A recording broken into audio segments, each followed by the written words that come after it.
Господь, мы знаем, что без Тебя мы ничего не можем. Проговори нам сегодня. Проговори через этого недостойного слуга Твоего, Господь.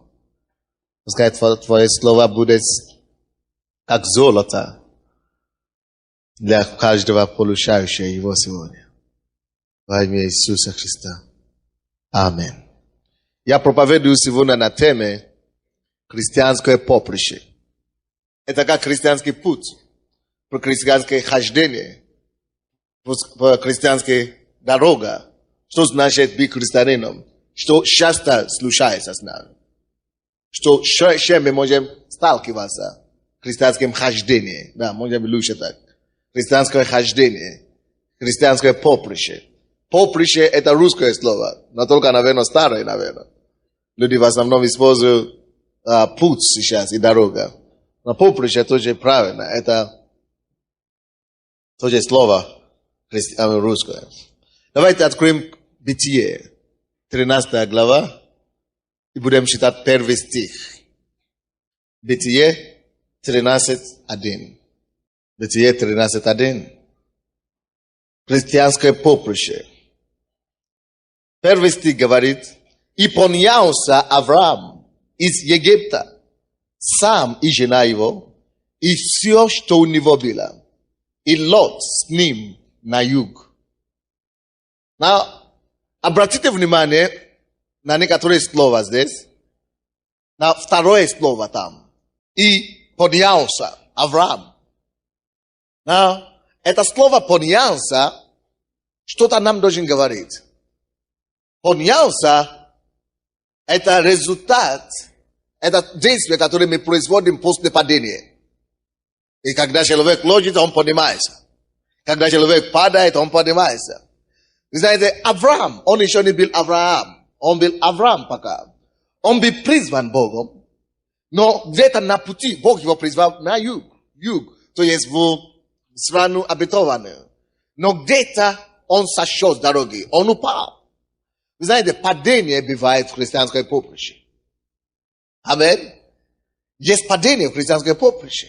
Но написано «и поднялся». Самое главное в жизни Авраама не то, что он зашел в Египет, или он не спустился в Египет.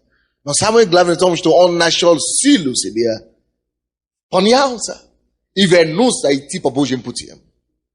Бог его, давайте мы расскажем вам эту историю. Бытие 12 глава, то есть одна глава до того. В 12 главе с 1 стиха по 4 стих. Здесь мы видим, как Бог призвал Авраама. «И сказал Господь Аврааму: пойди из земли твоей, от родства твоего, и из дома отца твоего, в землю, которую я укажу тебе. И я произведу на тебя великий народ, и благословлю тебя, и возвеличу имя твое, и будешь ты благословение. Я благословлю благословляющих тебя, и злословляющих тебя прокляну, и благословятся в тебе все племена земные». И пошел Авраам, как сказал ему Господь, и с ним пошел Лот. Авраам был 75 лет, когда вышел из Харана. Братья и сестры, очень часто люди задают вопрос сегодня: почему именно еврей или выбрал Господь, еврея выбрал Иисус, Бог? Почему именно еврейский народ выбрал Бог? Да? Некоторые задают такой вопрос. Почему евреи, а евреи мы читаем Библию? Почему Авраама выбрал Бог? Действительно, это вопрос, который нам непонятно. Но это привилегия. Бог, наверное, нашел его, видя его сердце, и знал, что нет, это есть именно тот человек, кого я мог призвать, и который будет исполнить мое призвание. Но Бог нашел его, и мы видим, что это привилегия. Был африканский народ, был украинский народ, был другие народы, европейский народ, азиатский народ. Но Бог избрал еврейского народа, Он избрал Авраама. Нужно же кого-то избрать, чтобы потом через них спасти весь мир. Но послушайте, что интересно. Точно таким же образом, как мы задаем вопрос, почему Авраам, почему евреи, Точно то же самое мы можем говорить и о нас сегодня. Вы знаете, что вы тоже такой же специальный, такой же особенный, такой же незаурядный, как Авраам. Потому что Бог выбрал вас. Братья и сестры, мы думаем, что мы христиане, но мы ходим в церковь, другие не ходят в церковь. Слушайте, это не по воле нашему, не по нашей воле, вернее, мы попали в эту церковь. Или в правильную церковь. Это не по нашей воле мы были спасены. Это не по нашей воле. Не потому что мы знаем, что вот нужно спасти, и мы собрались однажды, говорим, вот теперь, Господь, я хочу спасти, вот я спасен. Это не по нашей воле. У нас это привилегия, это особый Божий выбор на нас, чтобы спасены. Слушайте, посмотрите в Киев сегодня. Сколько людей в Киеве? Ну, больше 3 миллионов. Почему не они пришли? Почему именно я? Почему именно меня Бог нашел? Почему Бог меня выбрал?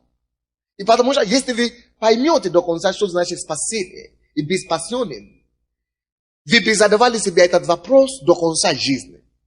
Такая привилегия быть спасенным. Такая, возможность великая быть, познать Бога. Почему остальные не знают?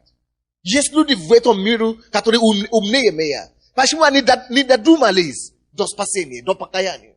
Они не додумались до этого. Почему Бог им не открыл? Почему другие слушают Библию или Евангелие по телевизору или свидетельства, на них это не производит результат или впечатление? Но почему это на меня воздействовало? Почему я пошел? Почему я поверил в это все? Оказывается, что это есть вечная жизнь. Это не просто жизнь здесь. Это вся вечность. Это то, что решает вообще, где мы проведем вечность. Почему Бог меня выбрал? Так что мы особенные. Слушай, ты слишком особенный.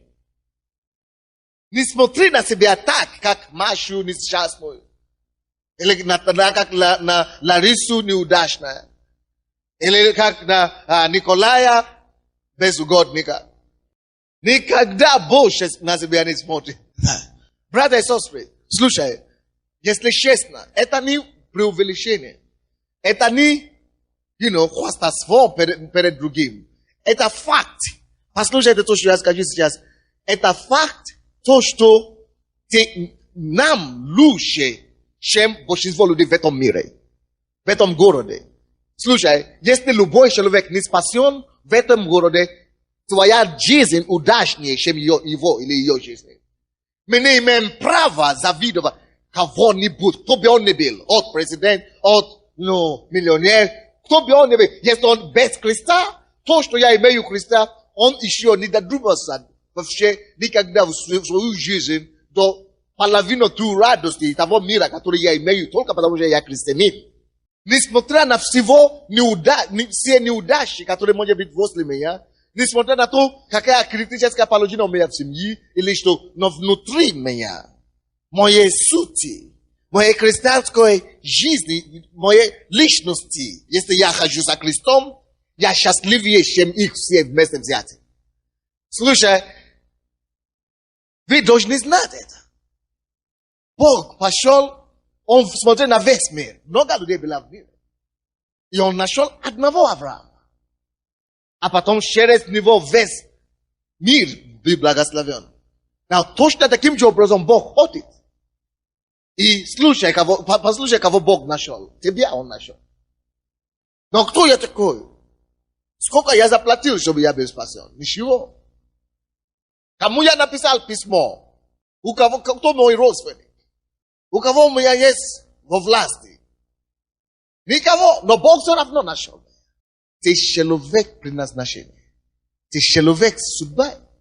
Наверное, вы поймете до конца все то, что я говорю, только когда мы попадем на небо. Серьезно. Только тогда вы очнетесь и говорите, слушай, оказывается, что быть спасенным на земле было настолько важно. Оказывается, слушай, почему я это всего не знал?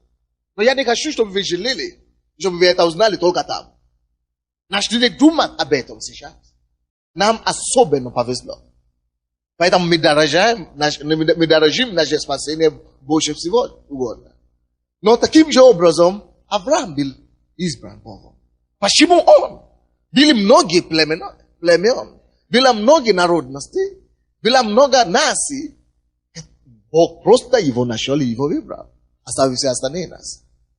И что Бог ему говорит? И Бог ему говорит, иди от робства своего, из земли своей, иди за мной. Иди туда, куда я скажу. Это то же самое, как спасение. Когда Бог приходит в нашу жизнь, Он говорит, что следуй за мной. Несмотря на то, что твой муж скажет, следуй за мной. Несмотря на то, что твоя жена скажет, следуй за мной. Несмотря на то, что твой папа или мама скажет, следуй за мной. То есть это твое личное решение. Бог тебя лично выбрал. Если они хотят, они тоже могут присоединиться. Но ты следуй за мной.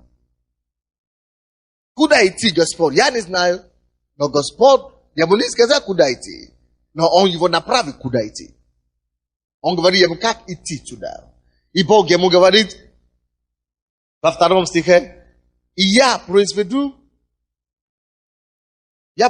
от тебя великий народ, и благословлю тебя, и возвеличу имя твое. Возвеличу имя твое, благословлю тебя, произведу от тебя великий народ, и будешь ты благословение. Я благословляю тебя, и злословящий тебя прокляну, и благословляются в тебе все племена земные. Братья и сестры, эти обетования, которые здесь для Авраама, это потенциальные обетования для нас. У нас есть уже это обетование. Смотрите на меня сейчас. Ты Авраам нашего времени. Тебя Бог выбрал. Ты на место Авраама. И я хочу, чтобы вы знали, потому что Бог вас выбрал. Давайте все станем. Скучно. Спят. Я не хочу, чтобы вы пропустили то, что я хочу сказать. Я хочу, чтобы вы проснулись хорошо. Вы не должны это пропустить. Потому что если вы это пропустите, потом вам придется много терять, много ходить и блуждаться, чтобы опять прийти к этому. Поэтому многие христиане мучаются. Не христиане. Наша жизнь должна пойти наверх. Наше качество жизни должно улучшаться. И мы приходим в церковь, чтобы слушать Слово Божье, как это получается, как это делается. И если мы пропустим даже одно предложение иногда, мы можем в следующий год еще ходить в пустыне. Очень важно, чтобы мы слышали то, что мы говорим. 2 стих теперь. 2 стих. Смотрите в свою Библию, это очень важно. Я произведу от тебя. Это Бог призвал Авраама и дал ему обетование. Братья и сестры, Бог и тебя призвал. Ты как Авраам. Ты такой же важный для Бога, как Авраам. Может быть, ты не важный в твоем роду. Может быть, ты никто в твоем подъезде. Может быть, тебя на работе считаются за вообще пропадший. Но если Бог, который создал небо, который создал твою семью, который создал соседей, который создал твоих коллег на работе, который больше всех обратил на тебя внимание. Если Он тебя открыл глаза, чтобы понять Христа и Его жертву, и чтобы ты понял, что за тебя Он умер, и Он тебя спас, Он тебя омыл своей кровью, Он отдал свою жизнь за тебя, Он отдал за весь мир, но весь мир не знает. Но почему-то Он дал тебе понять это. Он дал тебе эту возможность. Может быть, через проблемы какие-то, или через какие-то неудачи, но Он призвал тебя к себе. Ты услышал Его голос. Может быть, ты даже не знал, куда ты направлялся. Может быть, ты просто догадался. Может быть, что-то будет, может быть, ничего не будет. Но ты пришел, и дошло до тебя, что такое Иисус, что такое покаяние и спасение. Это значит, ты ответил на это призвание Божие. Ты как Авраам. Авраам тоже не был единственным человеком в этом мире тогда. Их было миллионов людей, народности сотни. Но Бог его избрал. Он дал ему его слово. Авраам тоже не знал, что делать с этим. Но он говорит, что это Бог меня призывает. И решил послушаться Богу. Он пошел за Богом. Слушайте. Теперь то, что я скажу, вы можете написать. Бог никого не призывает просто так, пустоту, напрасно, или просто призывать в небытие какое-то, или призывать в какую-то небудущность, или призывать просто в какую-то утопию, или просто какой-то мираж, или в какую-то иллюзию. Бог не призывает людей в иллюзию. Знаете, что такое иллюзия? Бог вас не призвал в иллюзию. Но. Он призвал, и когда Он призывает человека, Он не призывает просто пустую. Просто потому что, чтобы просто терять твое время. Бог тебя не призвал просто, чтобы отвлекать тебя от твоих серьезных дел. Если Бог тебя призвал, Он призвал тебя для чего-то более значительного, чем ты когда-нибудь знал. И когда Бог призвал Авраама, 2 стих говорит, что Он говорит, Он благослови его, Он призвал его с обетованием. Напишите, Бог призывает с обетованием. Бог меня призвал с обетованием. Как Он призвал Авраама. Допустим, с каким обетованием Он призвал Авраама? 2 стих. Он говорит, я произведу от тебя великий народ. Слушай, если ты действительно уже пришел к Богу, и ты будешь служить Господу до конца, поймите меня, если ты будешь служить Господу до конца, твою жизнь, ты будешь научить своих детей служить Господу. В Библии написано, что я был молод, и теперь я стар, и я не видел, чтобы праведник просил хлеба, простящей рукой. Неважно, насколько ты бедный на сегодняшний день, даже если ты бомжей. Неважно, насколько ты пьяница. Неважно, насколько ты наркоман. Только если ты можешь слышать голос Бога и серьезно воспринимать его и ходить с ним, Он говорит, я произведу с тебя великий народ. Слушай, может быть, у тебя в семье никто никогда не закончил университет. Может быть, никто никогда не зарабатывал деньги. Может быть, никто никогда ничего ни у кого никогда не получилось. Но если ты уже слышишь слово Бога, ты служишь Богу добросовестно. И ты отдаешь слово Господу твоей семьи. Твой род, Бог дает тебе такое слово. Твой род будет великим. Бог сделает так, чтобы направлять твоих детей. Даже после твоей жизни. Даже когда ты умрешь, Бог все равно будет направлять твоих детей.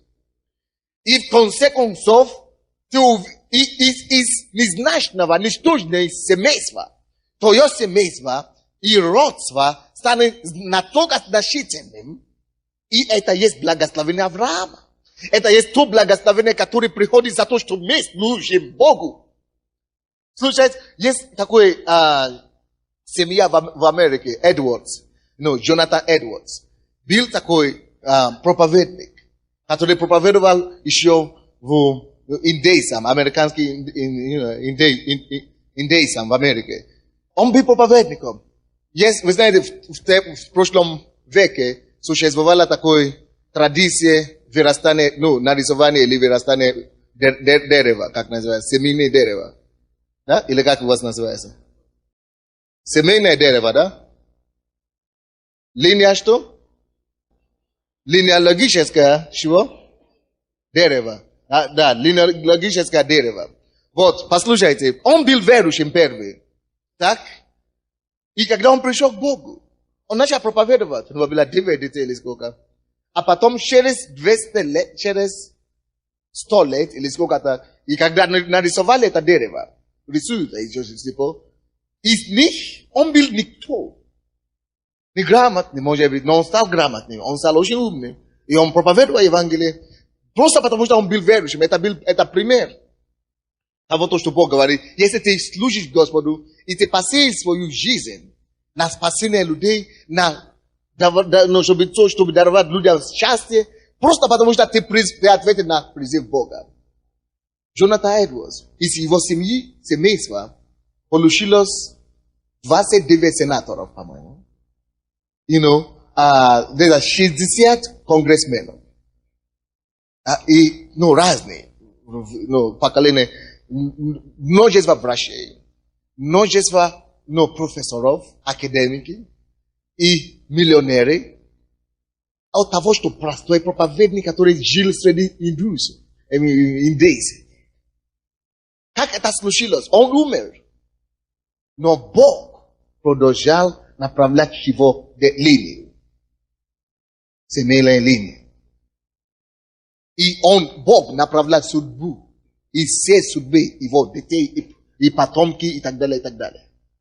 Есть привилегия в том, чтобы призваны Богом. Я говорю о том, что Бог, когда Он призывает человека, Он призывает его с обетованием. Братья и сестры, Бог вас не призывает в мираж, как я уже сказал. Вы знаете, что такое мираж? То есть, это не пустое обетование. Он не призвал вас просто, чтобы, посмотрим, что будет, получится или не получится.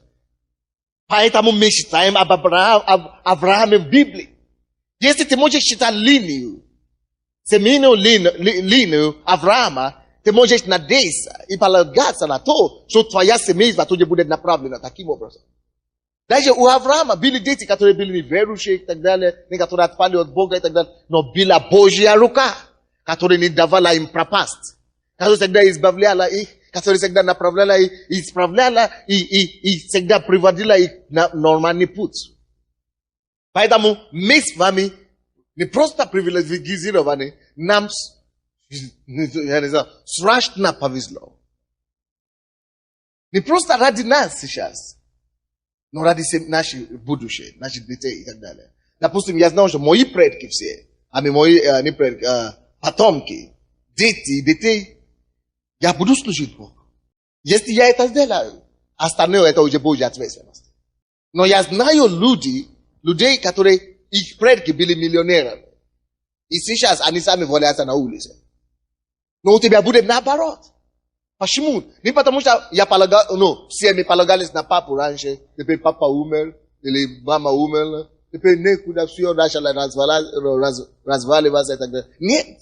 У нас есть еще лучший папа. Небесный Отец. И даже если ты умрешь, если ты уже оставишь Слово Божье твоей семьи, как Иисус Навин сказал, что касается меня и весь мой дом, будем служить Господа, то Бог сам берет ответственность за твои потомки. Аминь. Это плюс того, что ты сам уже будешь на небе и будешь служить Господу на небе. Но это не основная моя проповедь сегодня. Но я говорю о том, что Бог призвал Авраама. Он дал ему такие сильнейшие обетования. Послушайте, какие они обетования. Не просто, что он сделает его великим, его народ великий, и действительно, они стали великими. Так? Он говорит, я благословлю тебя. Брат, сестра, слушай. Поймите, что то, что я читаю здесь, это не история, Поймите, что это не рассказ. Это то, что произойдет с нами. Поэтому считай это как историю твоей будущности. Он говорит, я благословлю тебя, братья и сестры. Просто ответ на призыв Бога, служить Господу, будут разные ситуации, разные истории. Но держи за Богом, и ты увидишь, исполнишь ли он его слово или нет. Он говорит, я благословлю тебя. И поэтому мы слушаем свидетельства здесь, как Бог благословляет людей. Так дальше. И возвеличу имя Твое. Теперь, как я стал верующим, Бог настолько возвеличил мое имя, что я сам не поверил. Я никогда не знал, что какая-то газета будет меня видеть или знать, тем более писать когда-нибудь. Даже если они плохо пишут, пускай пишут, зато действительно имя возвеличивается. И ваше имя тоже, потому что они говорят, что прихожане слова веры. Вы стали известным сразу. Вдруг. Вы, наверное, такую судьбу не ожидали. Что каждый месяц о вас буду писать в газетах. Разве это не прекрасно? Возвеличу имя Твое. И не только относительно в сторону, но и положительно. Слушай, христианское поприще. Это поприще, которое может быть терновый, так? Терновый. Но это поприще, которое ведет к величию. Братья и сестры. Сестра Федора. Станьте. Я знаю, как вы переживаете за станьте. Я знаю, как вы переживаете за своих детей. Так? Не пьют, не приходят к Богу, вы молитесь о них и так далее. Слушай, у вас есть только одна ответственность перед Богом. Вы просто добро совестно служите. И напоминайте ему его слово. Господь, ты сказал, если я тебя буду служить, если я отвечу на твой призыв, на мою жизнь, ты сказал, что ты сделаешь меня, мой род великим. От алкоголика или от семьи алкоголика, мое семейство должно стать великим. Ты сделаешь это, я не смогу делать, но ты сделаешь. И это то, что будет. Но это я не знаю, когда будет. При вашей жизни, после вашей жизни, но все равно будет. Почти что уже есть. Все равно будет. Все равно будет. Поэтому просто верьте Господу. Бог говорит, я благословлю тебя. Будут разные искушения, почему, пока. Просто Бог уже сказал. Ради этого Он и призвал нас. Мы не единственные в этом городе. Но потому что Он решил тебя сделать великим. Потому что Он говорит, что я возвышу твое родство. Ради того, что Он решил уже делать того, до того, как ты родился. Поэтому Он потом и спас тебя. Чтобы все равно ты знал, что Он это все равно сделает. Если Он тебя уже спас, Он же спас тебя, когда ты вообще не знал ничего. Тем более, когда Он тебя уже спас. Он доведет его делать до конца. Он потому и спас тебя, чтобы сделать тебя великим, как Он сказал. Он потому и спас тебя, чтобы благословил тебя, как Он сказал. Чтобы это могло войти в действительность в твоей жизни. Быть верующим, это не просто счастье, но это жемчужину мы нашли вдруг. Это компенсация, великая компенсация за все неудачи, за все посрамления, которые в этом мире. И не только на небе, я говорю сейчас. На небе понятно, что нам будет хорошо. Но я говорю здесь, на земле тоже. Да. Хорошо. Я благословлю тебя. Возвеличу имя твое. Братья и сестры, может быть твое имя, твою фамилию, твою семью никто вообще никогда не упоминал, тем более знать. Или, может быть, коммунисты стерли, убрали все. Готовься. Просто готовься. Потому что Бог возвеличит имя твое. Больше, чем твой размер. Или твои ограничения. Братья и сестры, я говорю о христианском поприще. Это к тому Бог нас призвал. Это поэтому Он нашел нас среди миллионов. Но чем мы лучше других? Ничем.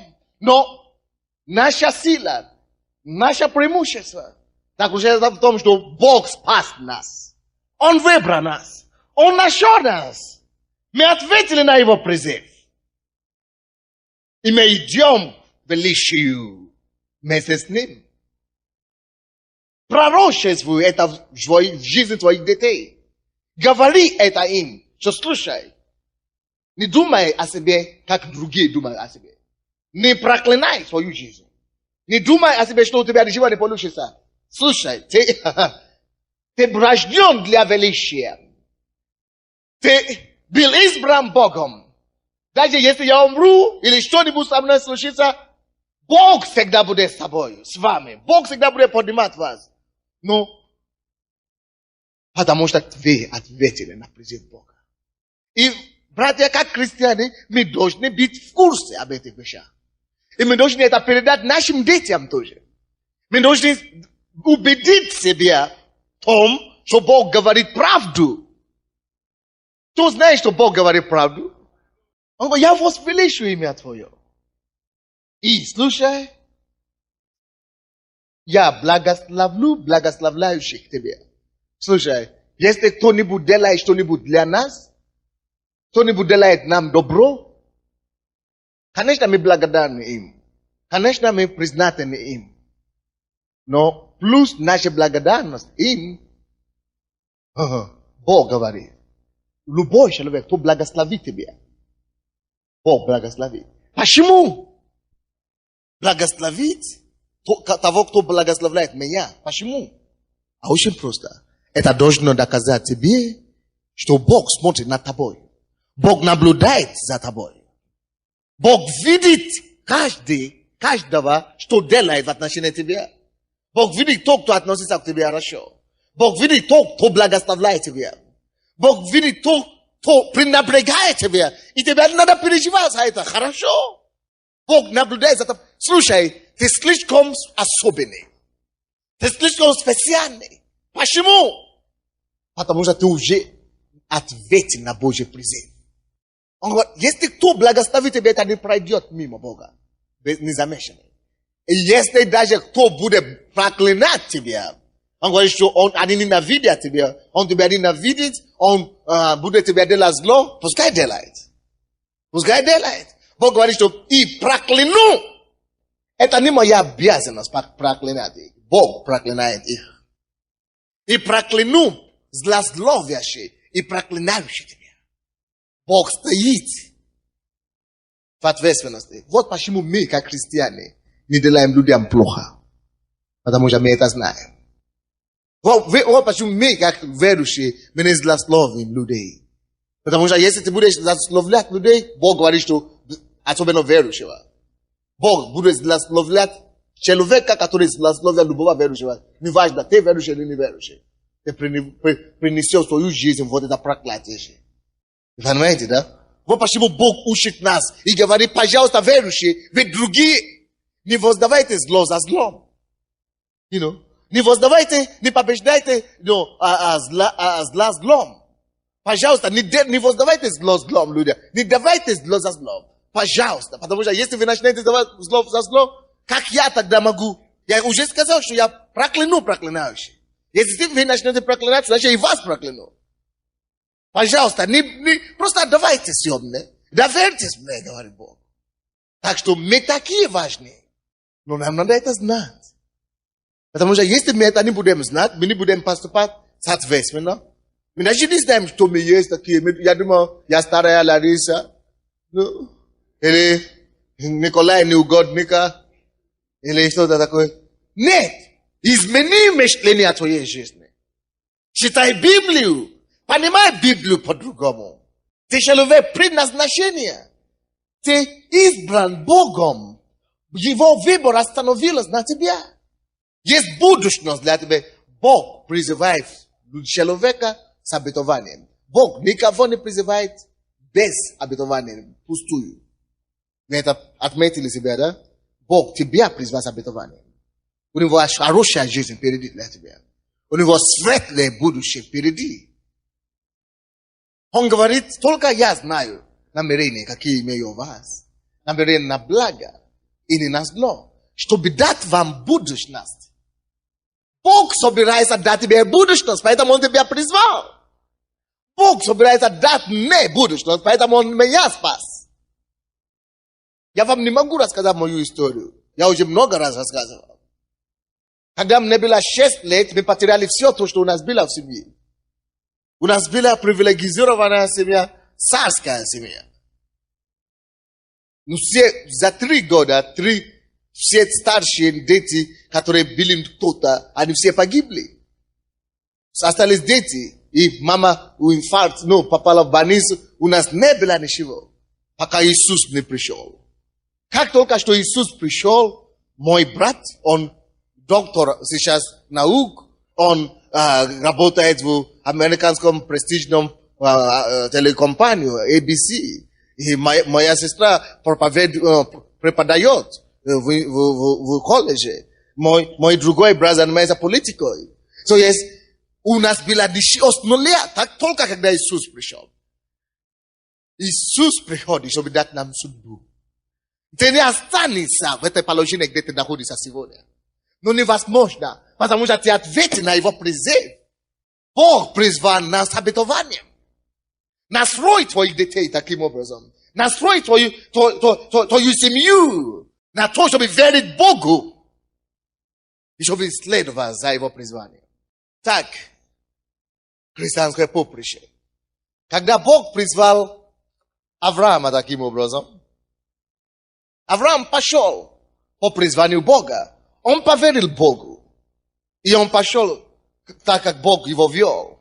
Но что-то интересное случилось. Я вам сказал, что в 13 главе, 1 стих, написано, что Авраам поднялся из Египта. Что случилось? Бог, куда Бог вообще его призвал? Бог его призвал в Египет или в обетованную землю? А? Не слышишь? Бог его призвал и говорит, иди на юг. Иди в обетованную землю. Слушай. И где он пошел, написано в 1 стихе, он пошел по направлению Бога. А потом что-то случилось. И мы вдруг считаем, что он поднялся из Египта. Как он оказался в Египте? Это же не в Египет Бог его призвал. Давайте прочтем, что случилось, или что его заставило попасть в Египет. 9-10 стихи.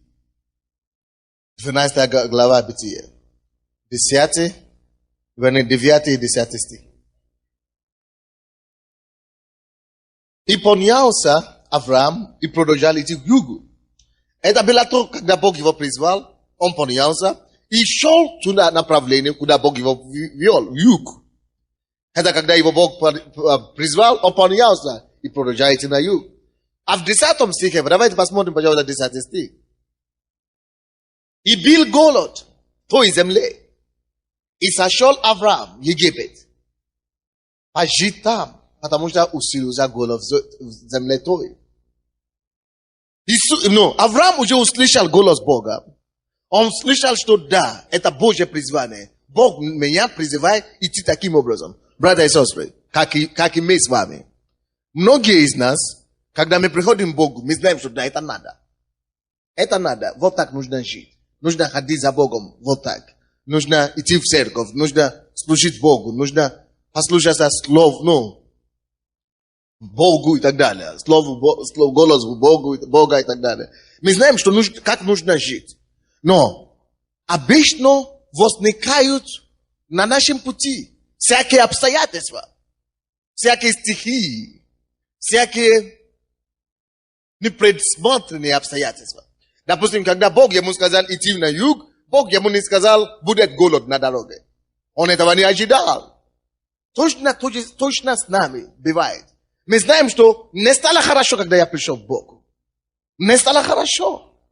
Действительно, я хочу идти с Богом. Я чувствую, что я должен идти. Я знаю, что моя земля обетования – это рай. Есть рай. Есть царство небесное. И я хочу попасть в рай. Авраам тоже знал, что есть земля обетования, куда ему надо идти. Но пока что тяжело. Голод. Бог мне не предупредил о голоде. Бог мне не предупредил, что будет так тяжело здесь. А здесь этот Бог-то.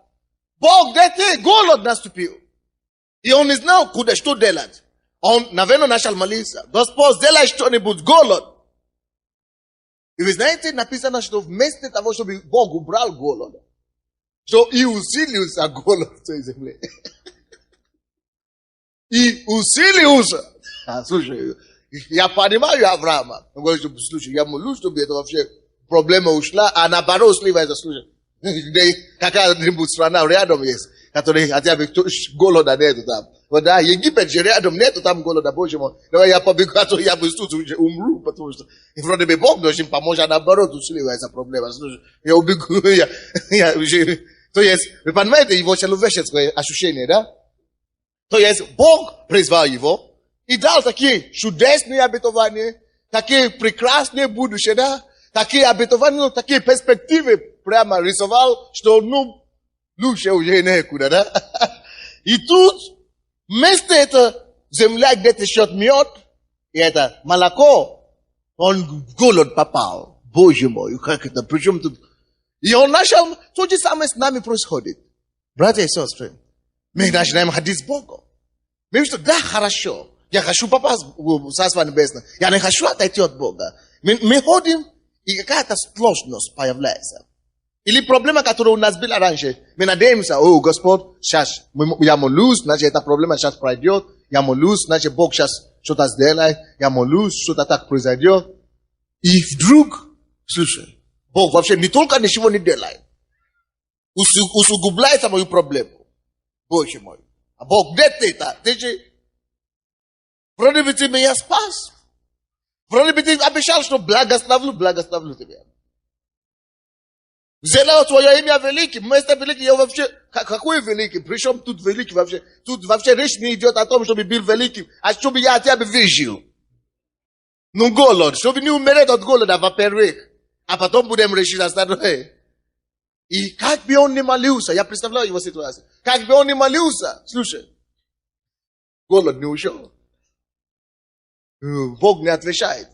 Хорошо, может потерплю. И пытается терпеть, вы знаете, что случилось?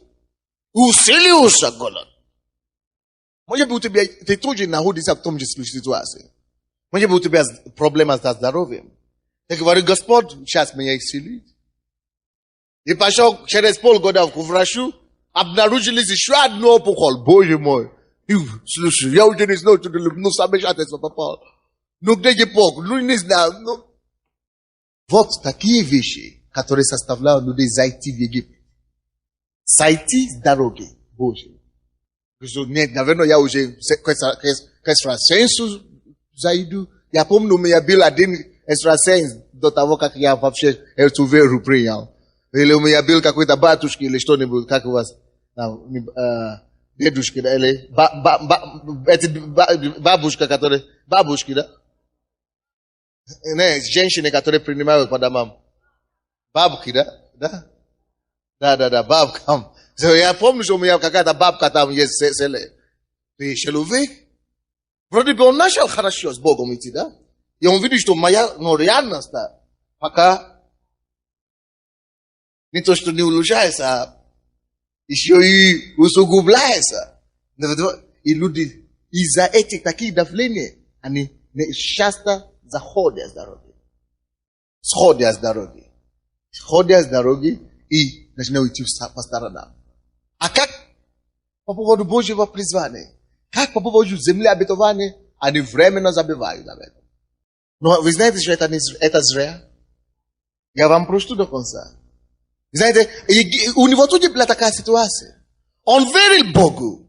Если бы он не верил Богу, он бы не пошел. Он бы не ушел из его земли. Но он верил Богу. Но тут проблема. Вера в Бога это хорошо. Но реальность другая. И усилился. Очень часто так с нами бывает. Мы думаем, вот, сейчас придет ответ. Вот, сейчас Бог что-то сделает. И вместо, чтобы он сделал, хуже стало. И дьявол этим самым хочет нас сбить с дороги. Братья и сестры, слушайте сюда. Дьявол знает, насколько драгоценно наше призвание. Дьявол знает стоимость, цена нашего искупления. И он сделает все, чтобы сбить тебя и меня с дороги. Он сделает все. Он посунет нам что угодно. Только чтобы защитить. Потому что, допустим, Бог призвал его идти, да? И ту землю, куда Бог его призывает, вообще там засуха и голод, да? А там, в чужой стране, вообще где неверующие, там процветание. Там все хорошо. Слушай, какой тогда я верующий, когда неверующий лучше меня живут? Ну, какой я тогда верующий? Ну, какой тогда Бог, да, когда не помогает, а неверующие, вообще неверующие лучше живут? Ну, вообще тогда, что тогда верить? Ну, что за вера тогда-то? Правильно бывают такие мысли?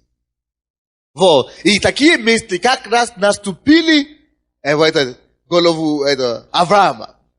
И он говорит, слушай, Бог, я вернусь, может быть, пока что мне надо видеть, но Богом, я пока о семье забочусь. Жена есть, племянник есть, еще и все овцы, коровы убирают по одному. Поэтому мне нужно как-то содержать семью. И что он делал, короче? Он сошел с дороги. 10 стих. Написано, и сошел Авраам в Египет, пожил там, потому что усилился голод в земле той.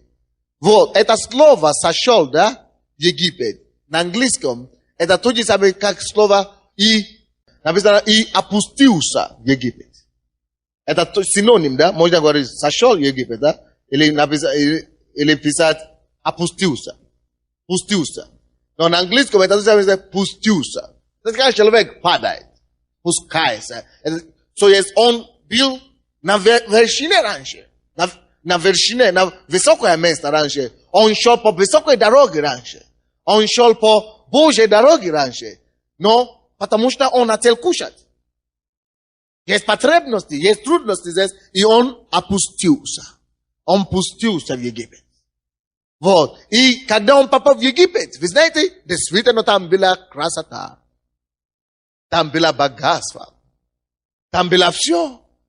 Там была процветающая страна. Он говорит, на тебе Бог. Вот тебе разница между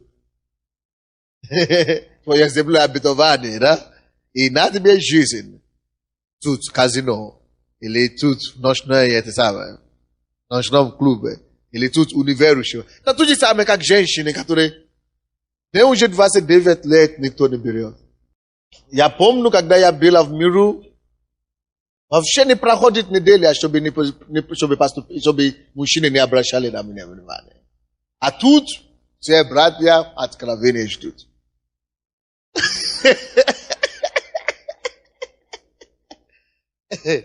Ну что ж, я зайду опять в те места, куда я ходил раньше. Куда я ходила раньше.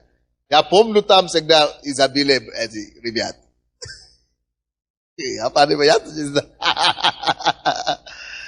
И, конечно, зашел туда. Ну, на тебе другая жизнь. Сколько уже внимания за одну ночь.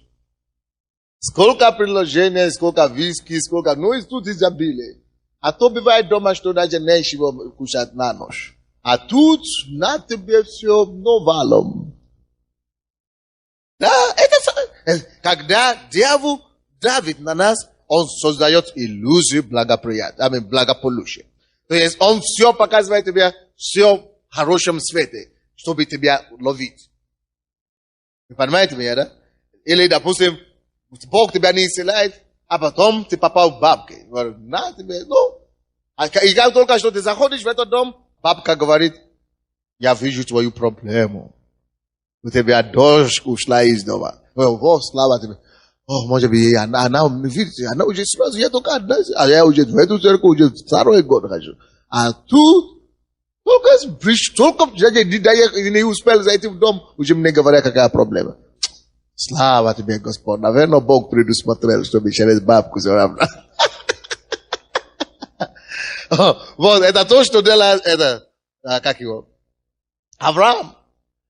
И он зашел туда, он говорит, он видел богатство, он говорит, да. Слава Богу. Но слушайте внимательно. Что произошло? Да, богатство было. Изобилие в Египте, конечно. Миру, сколько хочешь. Только компромисс. Только сделай компромисс, и все. Он компромиссировал свою совесть здесь. Компромиссировал свою веру здесь. Компромиссировал своего Бога и свое призвание. И что он нашел? Он нашел материальное благополучие. Но зато, слушайте, если вы будете читать дальше, с 11 стиха дальше, да? Когда он попал в Египет, я вам расскажу, то царь, египетский царь, этот царь, который, он собрал его жену, он говорит, что ты такой, ты пришел с такой прекрасной женщиной, дай мне это, я царь, я король, я должен иметь эту жену твою. Когда он был в той стране, куда Бог его направлял, да, а те был голод, так?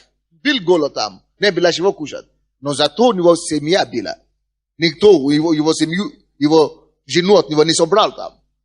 Значит, если плохо, но если все мы страдаем вместе, это лучше, чем потерять вообще и семью, и жену, и причем как потерять. Не просто жена подала на развод, а кто-то другой мужчина, который богаче еще тебе. Теперь они уже кушают, все уже есть, да? Теперь уже нету голода тут. Но зато другие проблемы, которые навалились на него, он уже, и пища уже есть, но он уже не мог кушать теперь. Голода уже нет, но кушать уже не идет аппетит, потому что его насильно жену собрали, больше нет аппетита. Вроде бы пришел сюда, чтобы кушать, а теперь пришел, даже не может кушать. Видишь, все красоту уже не замешает, не в состоянии. Бог что значит зайти с дороги? Вот что значит опустился в Египет. Вы слушаете меня, да? Опуститься в Египет не решит твою проблему. Тебе надо держаться в христианском поприще. Тебе надо продолжать твое поприще. Она может быть тернистовой. Или она может быть тяжелой иногда. Да, это христианское поприще. Будет и так, и так. Но держись твое исповедание. Держи в дороге. Потому что даже если я умру, пускай я в церкви умру. Или с Богом умру. Но держи твое исповедание. Потому что Египет не решит твои проблемы. Мир или отступничество не решит твою проблему. Компромисс, свою совесть, или Бога, или веру не решит твою проблему. Это только усугубит ее. Ты говоришь, но я молился, почему Бог тогда мне не подсказал, чтобы я туда не шел? А потому что Он уже тебе сказал, как нужно идти. Зачем ему лично говорить там? Ты уже знаешь. То вот так надо служить Богу. Служи. Он исполнит свое слово. Свое время. Видите, когда он был там, Голод был, и он думал, мне так тяжело, Бог, Боже мой. Я зайду в Египет. Но дьявол ему не сказал. Конечно, дьявол ему рассказал, как там хорошо в Египет. Но дьявол ему не сказал, что его жену там соберут. У него ни семья не останется, и вообще его там поместили в тюрьму, уже попал. Слушайте, дьявол всегда будет обманывать нас о том, как хорошо жилось миру. О том, как напоминать нам о некоторых иллюзиях какие-то, которые у нас были приятные моменты. Но он тебя не напомнит, как ты мучился в то время.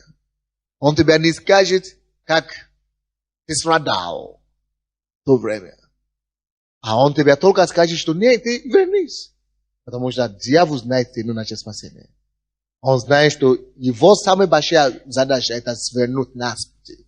И когда человек не отходит от Бога, или идет на такие компромиссы, он падает. Поэтому написано, что как его? Авраам сошел. Он сошел в Египет. Он опустился. Поэтому, но слава Богу за 13 стих. 13 глава 1 стих. Там написано наконец-то. И поднялся Авраам из Египта. Когда он понял, вообще-то он бы навсегда потерял все. Но Бог вмешался. Он покаялся, наверное. Боже мой, все, я готов вернуться на Божью церковь. Я готов уже вернуться, все. Просто дайте мне мою жену, я уже все. Уже мне не Египет, ничего уже не надо. Я лучше пойду обратно в голод. Представляете себе? Он теперь оставляет благополучный Египет, чтобы идти опять в Божий путь, где голод. Но давайте посмотрим самое интересное. Когда он вернулся на Божий путь, где был голод, когда он вернулся, уже не был голод. Посмотрим первый стих. Написано в первом стихе, и поднялся Авраам из Египта, сам и его жена, и все, что у него было. Слушай, Египет ничего не даст тебе. Он вернулся из Египта, так как он туда пошел. Все то, что у него было, чем он вернулся. Вы не заметили? Написано, он вернулся из Египта, с тем, чем у него было. Чем он туда и пустился, туда он так и вернулся. Ему и повезло даже. Он бы вернулся без жены. Без жены. Послушайте, братья и сестры, послушайте внимательно. Послушайте и напишите то, что я скажу. Дьявол всегда обманывает христиан, чтобы зайти из дороги христианского поприща, нарисуя им, как хорошо, как он даст, сколько они получат с ним, с дьяволом, с миром. Но, братья и сестры, действительно это так. Иногда, в первый раз, он тебе будет давать много. Но тебе лучше, чем когда у тебя был с Богом, да? Вот теперь появилось колбаса, появилось мясо, появилось все. А там был голод, да, у Бога? Но слушай, дьявол никого никогда не опускает со своими вещами. Diavol тебе сначала будет давать много чего, а потом начнет отбирать их. И отберет все, что единого. Как ты пришел, так и вернешься. И порой даже он собирает, еще и лишнего собирает. Вы не понимаете меня, да? Еще и лишнее бывает собирает. Он, то, что он тебе дал, вроде все получается. То когда-нибудь отпустился от Бога, отошел от Бога, пошел в мир и пережил то, что я говорю. Конкретно. Сначала ты начал зарабатывать, и все начало получаться, да? А потом дьявол соберет все то, что он тебе дал, все то, что ты зарабатывал сейчас, и еще лишнее, и здоровье еще и соберет. И, может быть, наградит тебя еще какую-то болезнь сумасшедшую. То есть, дьявол безжалостный тварь. Это не стоит любой цену. То есть, это факт. Но послушайте дальше, 13 главе, 2 стих. Написано, что он вернулся с тем, чем он был, да? Потому что он бы вернулся еще меньше. Его жену бы собрали, так?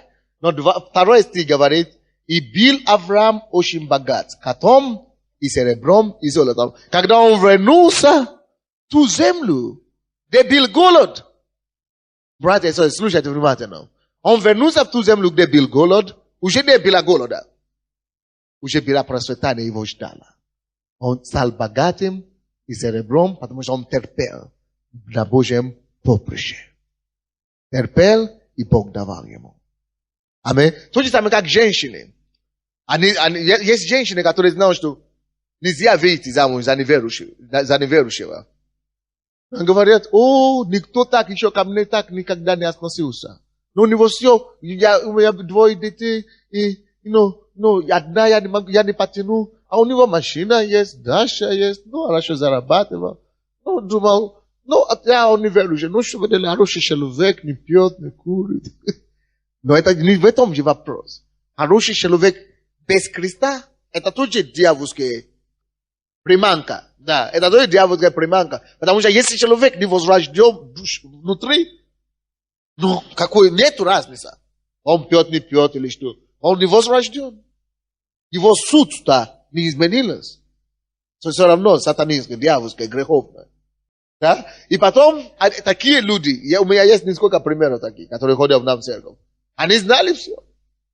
А потом пожили 2-3 года. А потом приходят, пастор, нам было так хорошо первые 2 года. Лучше было бы, чтобы мне вечно замуж вообще, чем такую жизнь. Молись вас.